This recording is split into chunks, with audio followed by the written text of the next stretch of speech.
ধরা আজকে হবে মাছের মাথা দিয়ে মুড়ি ঘন্ট। এই দেখো গোবিন্দভোগ চাল নিয়ে নিয়েছি, আর এখানে দেখো দুটো কাতলা মাছের মাথা, আর এখানে দেখো আদা রসুন বাটা, লঙ্কা বাটা, জিরা বাটা, আর পেঁয়াজ কুচি, টমেটো কুচি, আর এখানে দেখো আলু। আজকে সব উপকরণ দিয়ে রান্না হবে মুড়ি ঘন্ট।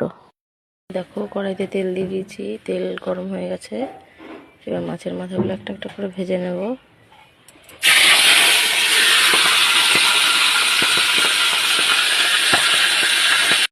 মাছের মাথা আর আলু ভাজা হয়ে গেছে। এবার কড়াইতে তেল দিয়ে দিচ্ছি, তেল গরম হয়ে গেছে। তেজপাতা, গোটা গরম মশলা দিয়ে দিয়েছি। এবার দিয়ে দেবো পেঁয়াজ,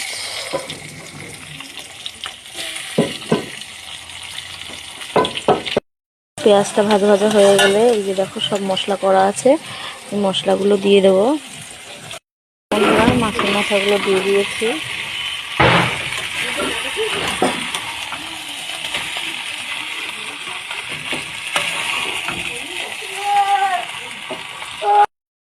দেখো বন্ধুরা জল দিয়ে দিয়েছি।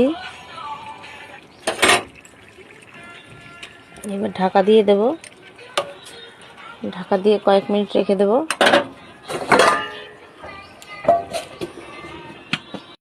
বন্ধুরা ঢাকনা খুলে দিলাম। এই দেখো মুড়ি ঘন্ট রেডি।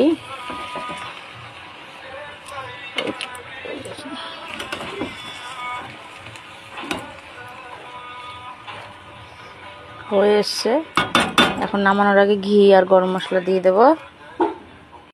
বন্ধুরা মুড়ি ঘন্ট রেডি হয়ে গেছে। আমার সোনামা খেতে চেয়েছিল অনেকদিন ধরে, তাই আজকে বানালাম। কেমন হয়েছে অবশ্যই কমেন্টে জানিও। খেয়ে তো জানাতে পারবে না, তুই দেখে জানিও।